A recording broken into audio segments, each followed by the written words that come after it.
Shalom. Bagaimana kabarnya sore ini? Luar biasa, kita berjumpa kembali ya dalam pemeliharaan Tuhan saudara.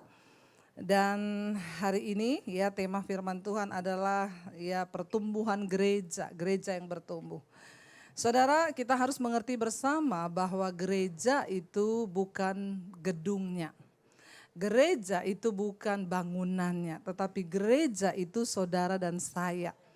Alkitab berkata gereja itu adalah kumpulan orang-orang yang dipanggil keluar dari dalam gelap masuk kepada terang yang ajaib. Jadi saya percaya kita semua hari ini adalah orang-orang yang sudah dipanggil keluar. Saudara, saya beberapa waktu lalu baru sampai dari Israel, saudara ya. Ini masih agak jet lag sih. Ya, gaya padahal enggak, saudara. Ya, dan saya bersyukur saudara ya. Ya kenapa ya kita ke Israel, karena bagaimanapun juga semua kisah yang ada di Alkitab itu ada di sana. Tempatnya, sejarahnya, faktanya itu ada di sana. Ya, dan saya bersyukur kemarin kita mengunjungi tempat-tempat yang bersejarah ya. Termasuk apa yang tercatat di dalam Alkitab. Kita tahu bersama awal mula ya gereja itu ada saudara. Ketika Yesus mati, dia bangkit. Dan dia bangkit, dia menampakkan diri kepada murid-murid. Ya, salah satu dia menampakkan diri kepada murid-murid di ya Tiberias, itu di pantai Danau Genesaret. Saudara, ketika Yesus menampakkan diri kepada murid-muridnya, dia berkata kepada Petrus di atas ya batu karang ini, ya gerejaku akan dibangun. Dan akhirnya saudara, Yesus berkata, jangan kamu pergi tinggalkan Yerusalem sebelum engkau diurapi oleh Roh Kudus. Ya, penting mereka diurapi dulu baru melayani. Ya, jangan dibalik-balik. Ya, kenapa saudara? Penting orang dipenuhi Roh Kudus dulu baru pelayanan. Ya, yang pertama supaya enggak mudah jatuh. Tidak terjadi hari-hari ini orang melayani selingkuh, melayani homo, melayani lesbi. Melayani tapi jadi pelakor, ini banyak terjadi. Kenapa? Karena tidak di dalam pengurapan Roh Kudus. Makanya Yesus berkata, penting ya jangan tinggalkan Yerusalem. Berdoa sampai Roh Kudus turun ke atasmu, baru engkau pergi melayani. Mereka ada di loteng saudara, menunggu Yesus datang di loteng Yerusalem. Kemarin juga kami datang ke sana. Dan saudara ya Yesus berkata kamu akan dipenuhi oleh kuasa Roh Kudus sehingga kamu melakukan banyak tanda. Mereka dipenuhi lalu mereka pergi. Ketika mereka dipenuhi oleh Roh Kudus, Petrus mulai berkhotbah.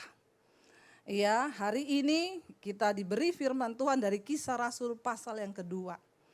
Petrus berkhotbah begitu berapi-api dengan pengurapan Roh Kudus. Sekali khotbah, berapa ribu yang tobat? 3.000 orang bertobat. Hari ini 3.000 kali pendeta khotbah, untung-untung satu yang tobat. Ini salahnya di mana dan apa yang terjadi sekarang? Apakah pendetanya yang berubah atau jemaatnya yang memang keras kepala? Ya, Petrus berkhotbah sekali khotbah 3.000 orang bertobat. Saya sampai penasaran apa isi khotbah Petrus itu, mau saya tiru supaya orang juga bertobat. Ternyata isi khotbah Petrus memang hanya apa? Bertobatlah, bertobatlah, bertobatlah. Jadi saudara, memang hari-hari ini kita harus mendengar khotbah-khotbah tentang pertobatan. Kenapa banyak orang tidak bertobat? Karena yang didengar hanya khotbah-khotbah tentang berkat, berkat, dan berkat. Jemaat di tempat ini mau yang berkat atau tobat? Alay lebay. Yang mau dengar khotbah tobat, angkat tangan. Yang mau berkat, angkat tangan. Banyak juga yang mau berkat-berkat. Ya, jangan cari berkat. Kejar pertobatan, maka berkat akan mengalir atas hidupmu. Karena kalau engkau cuma cari berkat, bisa jadi salah jalan. Ke Gunung Kawi juga bisa jadi kaya. Tapi kalau ikut Yesus bertobat dan diberkati. Karena kita mau menjadi orang yang diberkati. Bukan jadi orang kaya tapi Kalau orang kaya belum tentu diberkati. Saudara ngerti maksud saya? Banyak orang kaya. bisa menikmati segalanya tapi hidupnya nggak bahagia. Itu namanya orang kaya. Kalau orang yang diberkati, uangnya banyak, hartanya banyak, hatinya damai. Kok nggak ada amin? Jadi saudara mau jadi orang yang diberkati atau orang kaya? Nah begitu, sekarang baru semakin dicuci otak nih ya. Jadi mengerti ya. Nah kenapa saudara Petrus berkhotbah orang bertobat? Karena isi khotbahnya pertobatan, bertobat, bertobat, bertobat, berilah dirimu dibaptis. Dan akhirnya saudara Alkitab berkata mereka mendengarkan khotbah Petrus itu. Dan kita lihat sekarang kita masuk Kisah Para Rasul pasal yang kedua ayat yang kalau saudara di rumah nanti baca ayat di atasnya itu tentang khotbah Petrus ya. Ayat yang ke-41, judul perikopnya cara hidup jemaat yang pertama. Kita belajar dari firman Tuhan supaya kita bertumbuh sebagai gereja Tuhan. Ayat 41 firman Tuhan berkata begini, orang-orang yang menerima perkataannya itu memberi diri dibaptis dan pada hari itu jumlah mereka bertambah kira-kira berapa? 3.000 jiwa. Dan Alkitab berkata mereka yang mendengarkan khotbah Petrus itu memberi diri untuk dibaptis. Kemarin kita melakukan pembaptisan di Sungai Yordan, ya, di tempat di mana Yesus pernah dibaptis. Ada yang bertanya, Bu, karena yang ikut rombongan saya itu 125 orang, enggak semua orang GBI, ada yang HKBP, Katolik, ada yang macam-macam, jemaat DBTV. Lalu mereka tanya, Bu, ya cara baptisan yang benar itu yang mana? Saya berkata yang sesuai firman Tuhan. Kita enggak boleh keluar dari konteks firman, yang sesuai dengan baptisan Yesus. Alkitab berkata hendaklah kamu menjadi satu iman, satu kasih, satu baptisan. Bagaimana Yesus dibaptis? Ketika pertama kali Yesus tampil, dia datang kepada Yohanes dan dia berkata, ya aku mau dibaptis olehmu. Yohanes berkata, untuk melepas kasutmu saja aku tidak layak. Tapi Tuhan berkata itu harus terjadi supaya genaplah apa yang dinubuatkan oleh kitab suci. Saya yakin kenapa Yesus harus dibaptis supaya memberi kita teladan. Yesus dibaptis aja banyak yang gak ikuti teladannya, apalagi kalau enggak, ya itu pasti ada yang dibaptisnya disiram air, sedikit ada yang mungkin baptisannya kayak apa. Nah kekristenan itu artinya meneladani Kristus, makanya Alkitab bilang bertobatlah dan berilah dirimu dibaptis. Jadi yang dibaptis bukan anak kecil, tapi orang yang menyadari, menerima Yesus, bertobat dan memberi diri. Jadi waktu kecil itu bukan baptisan, itu penyerahan. Karena syarat baptisan, bertobatlah, berilah dirimu dibaptis. Harusnya orang-orang yang ada di dalam gereja, ya menyadari akan hal ini, bertobat, berilah dirimu untuk dibaptis. Ya, jadi saudara saya menerangkan kepada jemaat kemarin, ya kita harus meneladani apa yang dikatakan Yesus, dan Alkitab berkata Yesus masuk ke dalam air. Ketika Yesus keluar dari air, Roh Allah seperti burung merpati turun ke atasnya. Ya, lalu terdengarlah suara dari sorga yang berkata, inilah anakku yang kukasihi, kepadanyalah aku berkenan. Kenapa Allah berkenan? Karena dia melakukan seperti yang harusnya memang tertulis menggenapi. Nah kita meneladani itu saudara. Saya bersyukur kemarin anak saya di sana ngomong, Mam aku mau dibaptis. Saya tidak pernah paksa anak saya untuk dibaptis, sekalipun saya pendeta. Saya bilang kepada anak saya, Alkitab berkata, kamu harus memberi diri. Saya kasih ayatnya, saya kasih tahu ke mereka. Tapi saya nggak paksa dia, ayo cepat cemplung ke kolam, baptis. Buat apa? Harus dari kesadaran dia memberi diri kepada Tuhan. Itu yang sah. Ya, dan akhirnya anak saya dibaptis, saya bersyukur sekali saudara. Itu adalah anugerah Tuhan, dengan sadar dia memberi diri untuk dibaptis. Bagaimana kita bisa bertumbuh? Awalnya adalah berilah dirimu dibaptis, supaya engkau dimateraikan. Lalu yang ke-42 dikatakan di sana, mereka bertekun dalam pengajaran, rasul-rasul dan dalam persekutuan. Dan mereka selalu berkumpul untuk memecahkan roti dan berdoa. Mereka bertekun dalam pengajaran. Ya saudara, sudahkah engkau bertekun dalam pengajaran firman Tuhan? Saya sudah melakukan apa yang Tuhan mau. Di mesbah doa setiap malam jam 8 kita membahas dari kitab Kejadian. Ya, dan itu tidak mudah, tapi orang Kristen yang rindu, dia pengen tahu Alkitab. Ya, dia belajar. Ya, setiap malam kita bahas dari kitab Kejadian. Sesibuk apapun saya tetap menyempatkan waktu karena saya tahu ada orang-orang yang rindu di akhir zaman ini untuk mencari kebenaran. Ya, kita harus mencari pengajaran yang benar. Kemarin di Israel kami datang ke satu tempat yang mempersiapkan pembangunan bait Allah. Menorahnya dibuat lebih tinggi dari saya, terbuat dari emas murni. Ya, mereka berkata mereka sedang mempersiapkan segala-galanya. Ya, saya tanya dibangunnya rencananya di mana? Di Silo. Silo itu adalah tempat Imam Eli dulu pernah diletakkan tabut Allah di sana sekitar 400 tahun. Ya, ditaruh di sana dan Imam Eli sebagai imamnya di sana dan Hana datang ke sana berdoa meminta anak, lalu Samuel lahir di situ karena doa Hana. Apapun itu saudara, ya ada yang nggak percaya, ada yang percaya. Gimana bait Allah akan dibangun? Seorang Amerika Yahudi sudah mempersiapkan semuanya. Saya percaya Alkitab berkata memang itu akan terjadi karena sampai hari ini Yahudi masih menanti Mesias untuk datang. Mereka tidak percaya Yesus adalah Mesias. Nah, kalau mereka minta terus Mesias, mereka bangun bait Allah, bisa saja yang masuk antikris. Alkitab berkata antikris bisa bikin api turun dari langit. Mujizat-mujizat akan terjadi dan banyak orang akan terseret dan percaya. Mari kita berjaga-jaga. Karena itu ya kalau engkau mau bertumbuh, di sini dikatakan bertekun di dalam pengajaran. Kita diberi 1 hari waktu 24 jam loh. Berapa banyak waktu engkau berikan bagi Tuhan untuk mengenal kebenaran?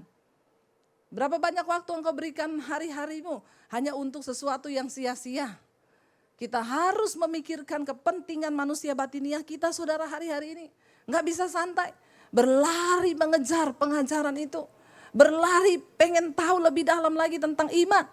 Dan Alkitab berkata, engkau harus siap sedia untuk memberikan pertanggungan jawab kepada semua orang yang meminta pertanggungan jawab tentang imanmu. Jangan bawa sama saya, nanti saya kenalin sama pendeta Debbie ya, kamu tanya-tanya sama dia. No, setiap jiwa yang Tuhan percayakan padamu itu tanggung jawabmu. Kita semua harus bekerja untuk menjangkau jiwa di akhir zaman ini. Karena itu milikilah pengetahuan tentang firman Tuhan.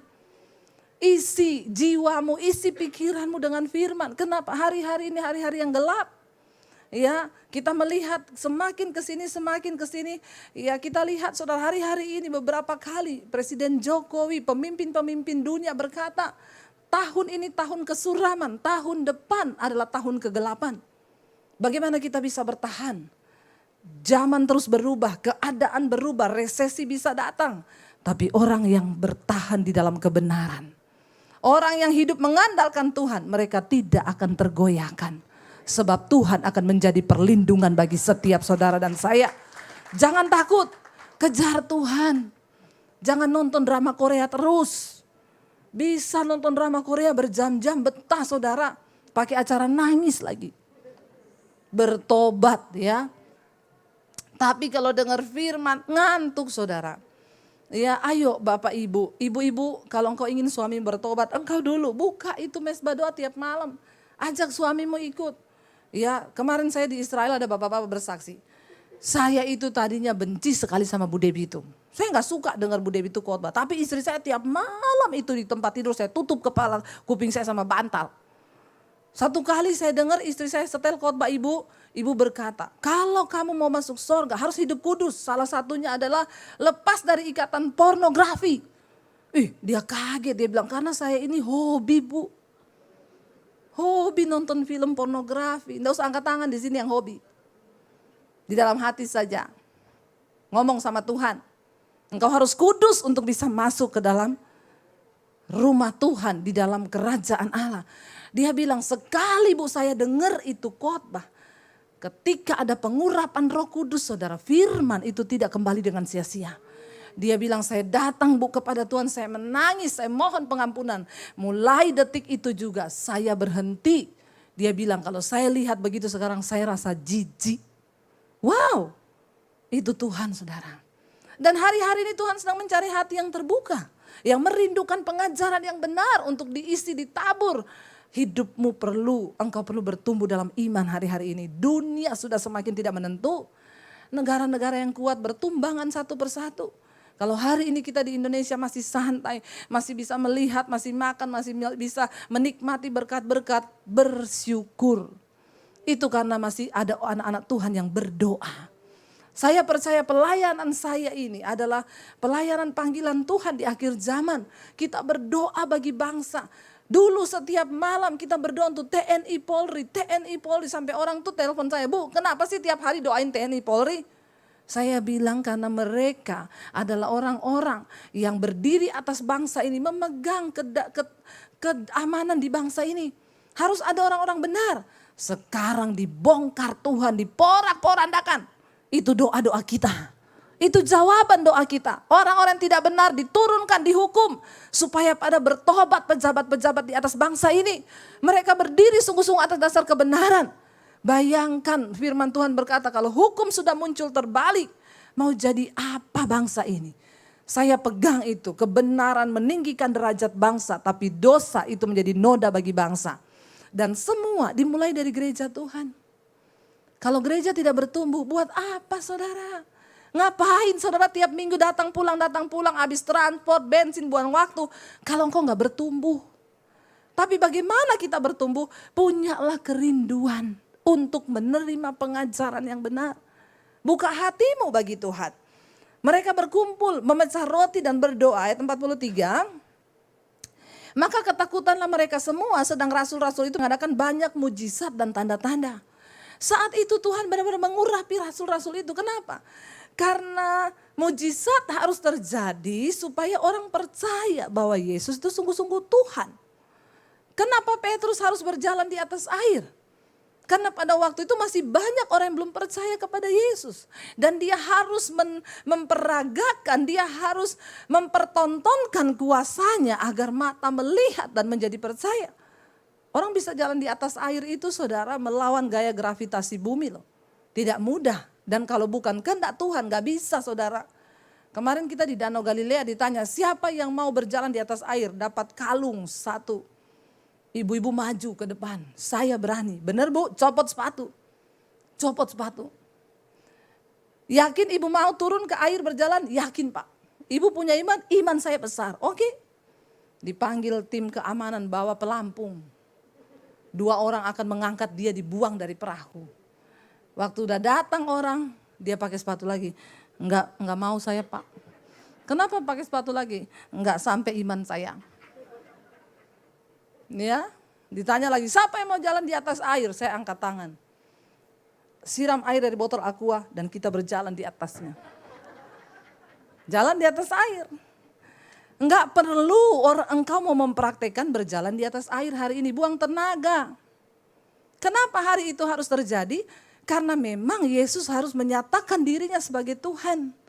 Hari ini gak usah lu buang-buang iman untuk berjalan di Kali Ciliwung.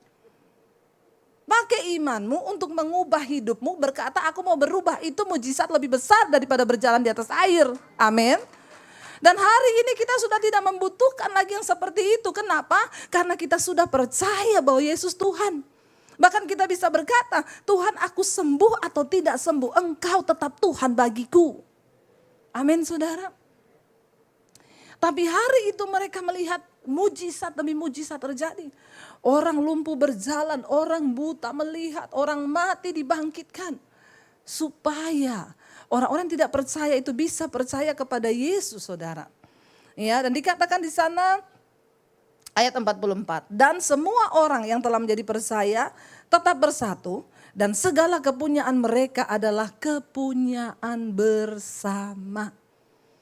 Orang itu tandanya kalau sudah bertumbuh dia tidak terikat lagi dengan harta dan kekayaan.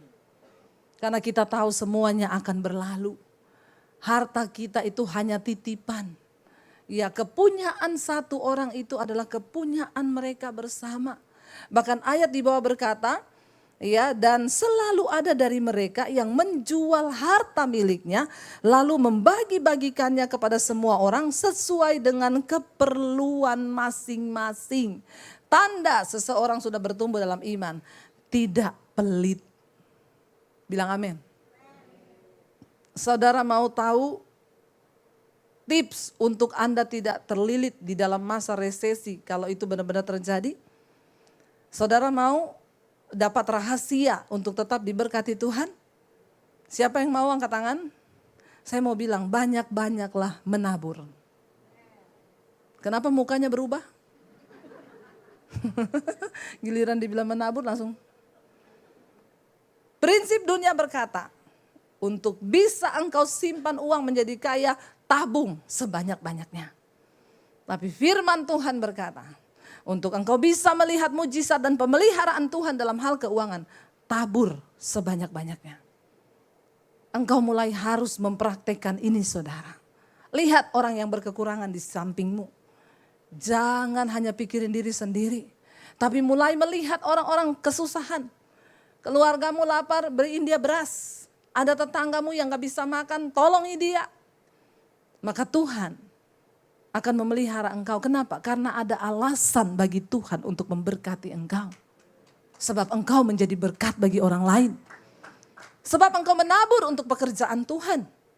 Saya percaya, ya, Tuhan akan menyatakan perbedaan antara orang yang sungguh-sungguh cari Tuhan. Di tengah masa pandemi kita akan melakukan pekerjaan yang besar. Kenapa? Dunia boleh berubah, Tuhan dan firman-Nya tidak pernah berubah. Amin, saudara. Jangan hanya hidup bagi kepentingan dirimu sendiri. Mulai lihat kepentingan orang di sekelilingmu.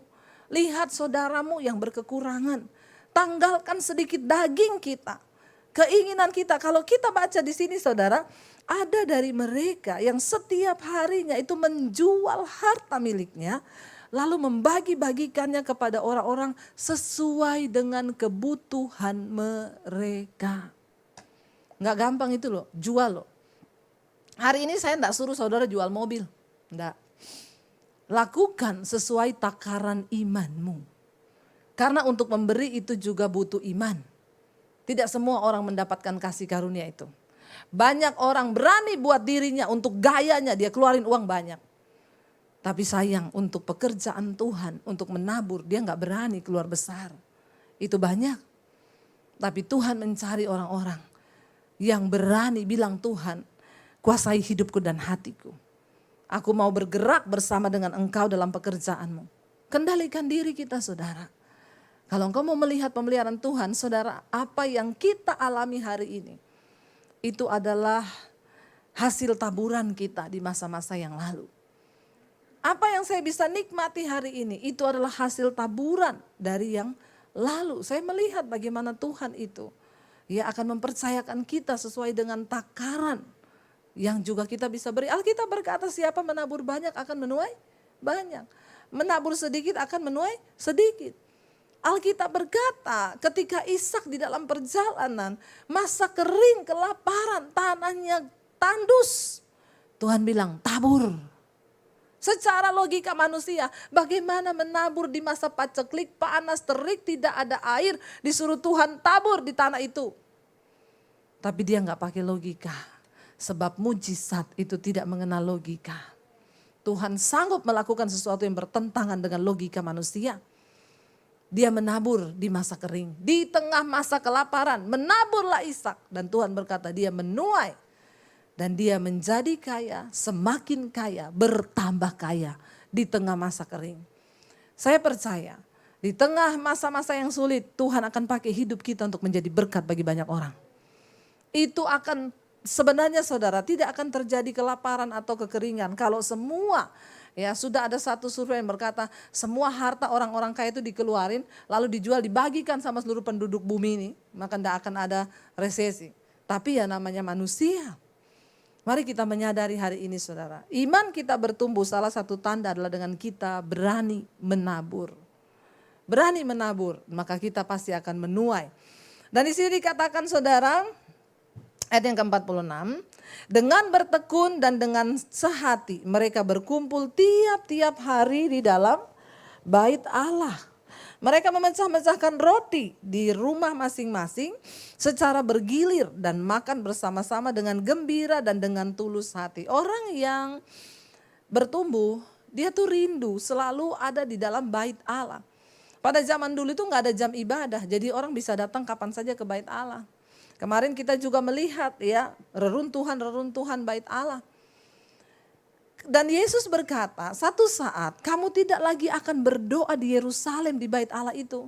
Dan kamu tidak akan lagi berdoa di atas gunung-gunung seperti bangsa Israel ketika mencari Tuhan. Karena firman Tuhan bilang, engkau akan berdoa di dalam roh dan kebenaran. Dan tidak tahukah kamu bahwa tubuhmu itu adalah bait Allah. Orang yang bertumbuh imannya menjadi gereja yang bertumbuh, ya dia akan selalu mencintai hadirat Tuhan, mencari Tuhan di dalam diri kita, dimanapun kita berada, di dalam hadirat Tuhan. Saudara, kita nggak berbicara gereja sebagai gedung, karena seperti ini. Kalau kita bicara gereja itu gedung, nanti kita pulang gedung ini kosong, nggak ada yang tinggal. Saya bahkan pernah dulu mendengar saudara ada orang bilang gini, Bu ya di pabrik ini kalau ada karyawan kerasukan dipanggilin orang pintar. Terus diusir setannya Bu, setannya selalu lari ke sebelah situ Bu, padahal sebelah situ gereja. Terus saya tanya, loh jadi orangnya kalau kerasukan setannya lari ke sebelah situ? Iya, setannya bilang apa? Kata setan, rumahku di sebelah. Ya, karena itu hanya bangunan. Kalau dipakai cuma seminggu sekali, habis itu kosong ya banyak setan yang datang. Karena itu firman Tuhan berkata, apa itu bait Allah? Tubuh kita. Kita harus mencintai Tuhan, biarkan Tuhan ada dalam tubuh kita sebagai bait Allah ini saudara. Dan dikatakan di sana mereka berkumpul tiap-tiap hari. Memecah roti di dalam rumah masing-masing secara bergilir. Makan bersama-sama dengan gembira dan tulus hati. Saudara, kita ini diciptakan sebagai makhluk sosial. Karena itu kita ini harus sering kumpul-kumpul. Tapi jangan kayak orang Jawa bilang, kumpul mangan ora mangan sing penting kumpul. Ya kita kumpul-kumpul dan makan-makan. Amin. Ya kayak ayat ini bilang kan, mereka kumpul makan roti. Ya jangan mangan ora mangan sing penting kumpul. Wah itu saya enggak mau. Ya kalau kumpul-kumpul harus makan-makan. Kok kayak orang susah loh, masa kumpul enggak makan saudara, ya lapar saudara. Ayat ini berkata, kita ini diciptakan sebagai makhluk sosial. Karena itu adalah sebuah kebutuhan di jiwa untuk kita ini berkumpul bersama-sama orang lain. Perhatikan kalau orang mulai suka menyendiri, ya keluar dari keramaian, mau duduk di pojok, nanti duduk di sana, lama-lama ketawa-ketawa, itu tanda-tanda. Perhatikan kalau anakmu mulai menjauh menyendiri, ya suamimu menyendiri, istrimu suka-suka menyendiri, hati-hati. Mendekati sakit, benar. Kenapa? Karena kalau manusia normal tuh dia suka kumpul.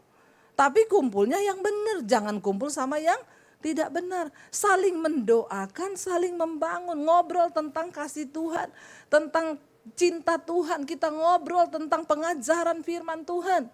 Makanya orang itu yang suka kumpul-kumpul tuh awet muda saudara. Kok ketawa? Ini pengalaman pribadi atau saudara gak pernah ngumpul? Bener, kalau saudara sudah mulai mendekati stres, cepat cari teman kumpul. Walaupun cuma kita ngopi ya, yuk ngobrol. Karena kita memang dari sananya diciptakan sebagai makhluk sosial.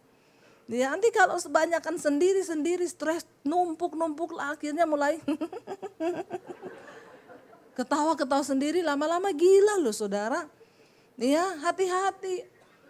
Sering kumpul saudara, dikatakan di situ makan-makan dengan gembira dan dengan tulus hati. Jaga ketulusan hati. Kita berbuat baik sama orang tidak usah harapkan imbalan. Kita melayani Tuhan tidak usah harapkan apa-apa. Belajar menjadi orang yang tulus hati. Istri layani suamimu, enggak usah harapkan apa-apa, katakan. Tapi tetap harapkan dikasih uang. Karena kalau enggak belanja, enggak masak nanti bapak-bapak ya. Jangan harapkan apa-apa supaya kita enggak kecewa. Hidup ini tulus-tulus saja. Ya nanti kalau kita enggak tulus, oh itu orang ya saya sudah begini, tapi dia itu ternyata begini, kita kepahitan lagi. Ya, hidup kita jadi tercemar lagi. Ya dikatakan situ dengan tulus hati. Bangun persahabatan dengan hati yang tulus. Engkau juga memberi kepada orang tulus aja, jangan ada embel-embel di belakang. Nanti semakin hari semakin terluka, kecewa, akhirnya kepahitan. Tapi kalau kita menabur, memberi dengan tulus hati, Tuhan yang akan membalaskan. Tetap berbuat baik, karena setiap benih baik yang kau tabur, itu nilainya tetap di hadapan Tuhan. Sebab Tuhan yang menimbang. Tapi kalau engkau taruh harapan pada manusia, maka hilang semua, Tuhan gak akan balas itu. Ya, lalu ayat yang terakhir dikatakan di sana, sambil memuji Allah dan mereka disukai semua orang, dan tiap-tiap hari Tuhan menambah jumlah mereka dengan orang-orang yang diselamatkan. Kenapa saudara? Alkitab berkata orang yang imannya bertumbuh, ya dia menjadi gereja yang bertumbuh. Dia selalu memuji Allah dan dia disukai semua orang. Mari kita introspeksi diri.